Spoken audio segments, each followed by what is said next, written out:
In today's video, I'm going to teach you how to create a bidirectional bar chart in Excel. This is a great chart type to use when you want to compare two related sets of values side by side, with one set extending to the left and the other extending to the right. It's a clean, effective way to visualize differences and make comparisons easier to understand at a glance. To begin, open your Excel file and locate the data you want to turn into the chart. Before inserting anything, there's one important setup step that makes this chart work properly. You need to make one of your data series negative. Usually, this is the series you want to appear on the left side of the chart.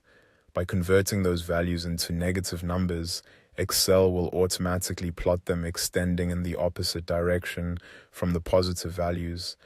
Take a moment to check that only one side has been converted to negative values while the other series remains positive. This contrast is what creates the bidirectional effect. If your chart is meant to compare two groups, this simple adjustment is the key to getting the visual layout right. Once that's done, highlight all of your data.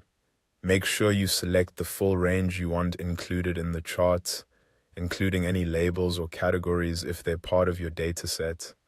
Selecting everything up front helps Excel build the chart correctly and saves time later. Next, go to the Insert tab in Excel. From there, look for the bar chart options and choose the clustered bar chart under the 2D bar section.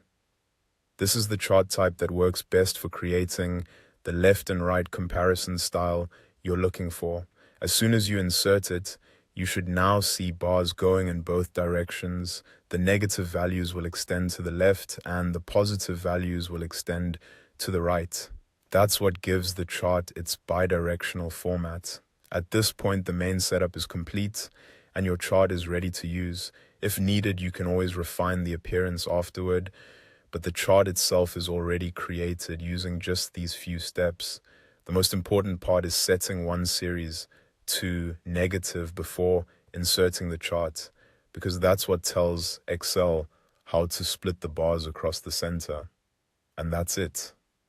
That's how to create a bidirectional bar chart in Excel quickly and easily. Once you've done it once, it becomes a very fast way to build a clear comparison chart for your data.